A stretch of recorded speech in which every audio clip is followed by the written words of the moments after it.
গহনা রাখি ঘরের সবচেয়ে গোপন কক্ষের ভেতরে, গোপন আলমারির ভেতরে, গোপন সিন্ধুকের গোপন ড্রয়ারের ভেতরে কয়েকটা তালা মেরে স্বর্ণ রাখি। জোরে কোন ঠিক কিনা?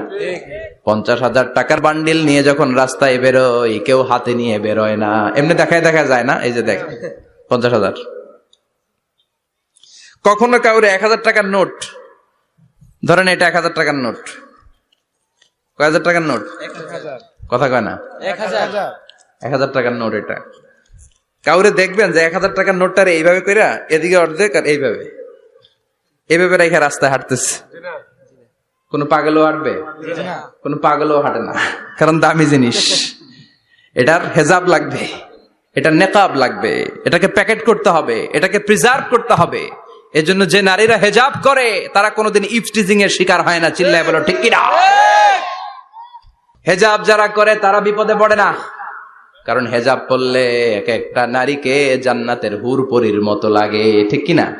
সম্মানে মাথাটা নিচু হয়ে আসে, তাকাতে গেলেও ভয় লাগে। আল্লাহু আকবার! কি সম্মান আল্লাহ দিলেন। এজন্য আমার মায়েরা বোনেরা, আপনাদের সম্মান রব্বুল আলামিন হেজাবের ভেতরে রেখেছে। হেজাব হচ্ছে আপনার সিকিউরিটি। হেজাব কি? এটা আল্লাহর দেয়া আপনার জন্য সিকিউরিটি।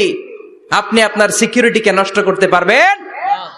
এজন্য ইসলাম বলে, খবরদার, নারী যদি কোনো দূরের জায়গায় সফর করে, দূরের রাস্তায় সফর করে, নারী যেই তো সম্মানিত, একা একা কোনো নারী যেতে পারবে না। সিকিউরিটির দরকার আছে না নাই?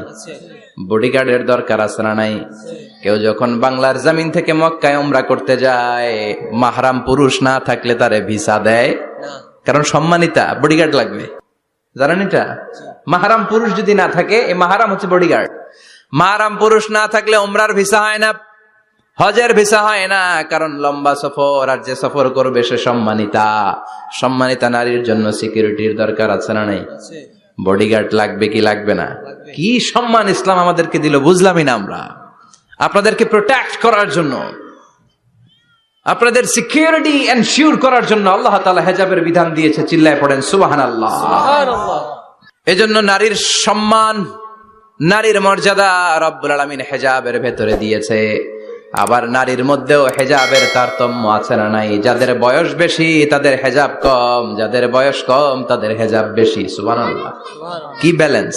কিন্তু রাস্তায় দেখবেন নানির হাতে হাত মোজা, নানি নাতনি, নানির হাত মোজা আছে, পা মোজা আছে, গায়ে বোরকা আছে 2টা, সাথে ষোড়শী অষ্টাদশী তরুণী তন্নি যুবতী নাতনিটার বুকের মধ্যে কাপড় নাই, গলায় আছে ওড়না, আছে না নাই? তার মানে পুরাই উল্টা।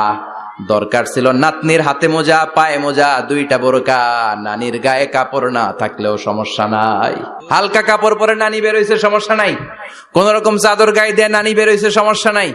কিন্তু নাতনির গায়ে বোরকার দরকার আছে না নাই? হাত মোজা, পা মোজার দরকার আছে না নাই? মা মেয়ে বের হয়েছে, মায়ের গায়ে 2 বোরকা, হাত মোজা, পা মোজা, মেয়ের গায়ে কাপড় নাই, হাফ নেকেড, আছে না নাই? নানির দিকে তাকাবে কে? উনি তো এক্সপায়ার্ড, উনি কি ডেট শেষ। কথা বলেন, কেউ তাকাবে? তাকাবে ওই ষোড়শী অষ্টাদশী তরুণী তন্নি যুবতী।